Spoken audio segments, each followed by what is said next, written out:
ये जायज़ा इस्लामाबाद साउंड की जानिब से पेश किया जा रहा है। ऑडियो की दुनिया में कुछ आलात ऐसे हैं जो हर जगह नज़र आते हैं और श्योर SM57 यकीनी तौर पर उनमें से एक है। ये वो माइक्रोफोन है जो तकरीबन हर प्रोफेशनल स्टूडियो और हर लाइव स्टेज पर पाया जाता है और इसकी एक ठोस वजह है, ये सिर्फ आदत की बात नहीं है। तो सवाल ये पैदा होता है कि आखिर इस एक माइक्रोफोन में ऐसी क्या खासियत है कि ये 1965 से लेकर आज तक हर अमेरिकी सदर की तकरीर से लेकर अनगिनत क्लासिक गानों की रिकॉर्डिंग तक हर जगह इस्तेमाल होता आ रहा है। चलिए आज इसकी गहराई में उतरते हैं। तो सबसे पहली चीज जो SM57 को बाकियों से अलग करती है वो है इसकी बुनियाद, यानी इसकी बनावट और गैर मामूली मजबूती। ऑडियो इंजीनियर्स के दरमियान ये कहावत बहुत मशहूर है और ये कोई मजाक नहीं है। ये माइक्रोफोन इतना ज़्यादा काबिल भरोसा है कि इसे तकरीबन नाकाबिल तबाही समझा जाता है। ये साल के सख्त तरीन इस्तेमाल के बाद भी बिल्कुल वैसा ही काम करता है जैसा पहले दिन करता था। और ये मजबूती कोई इत्तेफाक नहीं है। इसका डिज़ाइन फौजी मायारात पर मबनी है, जिसकी जड़ें दूसरे जंग अजीम से जुड़ी हैं, जब शूर अमेरिकी फौज के लिए आलात बनाता था। इसकी पूरी बॉडी धात की है और इसमें कंडेंसर माइक्रोफोन्स की तरह नाजुक पुर्जे नहीं होते। यही वजह है कि ये गिरने, ड्रमस्टिक की ज़रबें सहने और सख्त मौसमी हालात का आसानी से मुकाबला कर लेता है। इसीलिए तो इसे इंडस्ट्री का वर्क हॉर्स कहा जाता है। मजबूती तो अपनी जगह, लेकिन एक माइक्रोफोन की असल पहचान तो उसकी आवाज़ होती है। तो अब बात करते हैं इसकी सबसे अहम खुसूसियत, यानी उसके साउंड कैरेक्टर की। SM57 की आवाज़ में ख़ास बात है। अगर आप उसके फ्रीक्वेंसी रिस्पॉन्स कर्व को देखें तो 4 से 6 किलोहर्ट्ज़ के दरमियान एक वाज़े उभार नज़र आएगा। यही वो जादुई टच है जो आवाज़ को एक ख़ास पंच और ऐसी वजाहत देता है कि गिटार या स्नेयर ड्रम जैसी आवाज़ें एक मसरूफ़ मिक्स में भी बिल्कुल साफ और सामने सुनाई देती हैं। अच्छा, अब एक बहुत अहम टेक्निकल चीज़ है जिसे प्रॉक्सिमिटी इफ़ेक्ट कहते हैं। इसका सीधा सा मतलब यह है कि जब भी किसी कार्डियोइड माइक्रोफोन को साउंड सोर्स के बहुत करीब लाया जाता है तो उसकी बास फ्रीक्वेंसीज बढ़ जाती हैं। SM57 का डिज़ाइन इस इफ़ेक्ट को बहुत खूबी से कंट्रोल करता है। ये आवाज़ में गर्मी तो शामिल करता है, लेकिन इसे मडी या गूंजने वाला नहीं बनाता। ये इंजीनियर्स के लिए एक बहुत कारआमद टूल है। इसकी एक और हैरानकुन बात यह है कि ये कितनी बुलंद आवाज़ बर्दाश्त कर सकता है। इसे एक फुल वॉल्यूम गिटार एम्पलीफायर के सामने रख दें या एक ज़ोरदार स्नेयर ड्रम पर, यह बगैर किसी डिस्टॉर्शन के आवाज़ को बिल्कुल साफ रिकॉर्ड करेगा।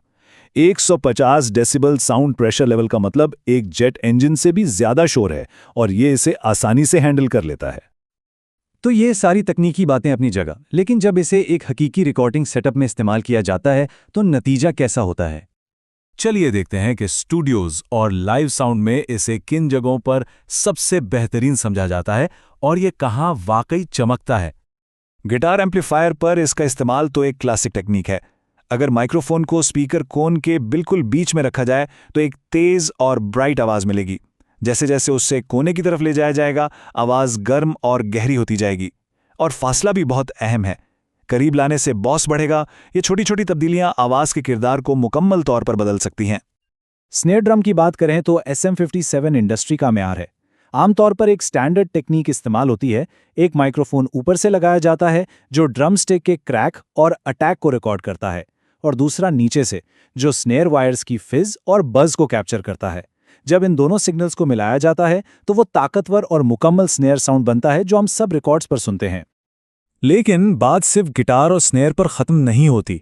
इसे टॉम टॉम्स, ट्रम्पेट जैसे पीतल के आलात, परकशन और यहाँ तक के कुछ ख़ास किस्म के बुलंद रॉक वोकल्स के लिए भी एक बेहतरीन इंतखाब माना जाता है। वजह वही है, मजबूती और एक ऐसी आवाज़ जो मिक्स में अपनी जगह खुद बना लेती है। अब कुछ ऐसी अमली बातों पर नज़र डालते हैं जो तजुर्बे के साथ आती हैं और जो प्रोफेशनल्स के लिए और नए सीखने वालों के लिए बहुत अहम है। सबसे आम सवाल जो पूछा जाता है वो SM57 और SM58 के फ़र्क के बारे में है। तो सुने, हकीकत यह है कि इन दोनों के अंदर एक ही कैप्सूल इस्तेमाल होता है। इनकी आवाज़ का बुनियादी फ़र्क सिर्फ इनकी ग्रिल के डिज़ाइन की वजह से है। SM57 की फ्लैट ग्रिल इसे आले के बहुत करीब रखने की इजाज़त देती है, जबकि SM58 की गोल ग्रिल में एक पॉप फिल्टर होता है जो इसे वोकल्स के लिए ज़्यादा मौजू बनाता है। ये एक बहुत ही अहम नुक्ता है, क्योंकि ये माइक्रोफोन इतना मशहूर है, इसकी नकलें भी मार्केट में बहुत आम हैं। असली और नकली में फ़र्क करने के कुछ वाज़े तरीके हैं। असली SM57 का वजन तकरीबन 284 ग्राम होता है और ये हाथ में ठोस महसूस होता है। इसके XLR पिन्स चांदी के रंग के होते हैं, सुनहरे नहीं, और इसकी बॉडी का रंग गहरा ग्रे होता है, ना कि नीलाहट माइल या ज्यादा चमकदार। खरीदते वक्त इन बातों का ख्याल रखना बहुत जरूरी है। इन निशानियों को जानने के बाद क्या एक नकली माइक्रोफोन को पहचाना जा सकता है? ये फर्क जानना एक बुरी सरमायाकारी से बचा सकता है। तो इन सब बातों का खुलासा क्या है? 50 साल से ज़्यादा अरसा गुजरने के बावजूद ये माइक्रोफोन आज भी ऑडियो इंडस्ट्री का इतना अहम हिस्सा क्यों है? इसकी कामयाबी की वजह असल में 4 चीज़ों का एक बेहतरीन इम्तिजाज है।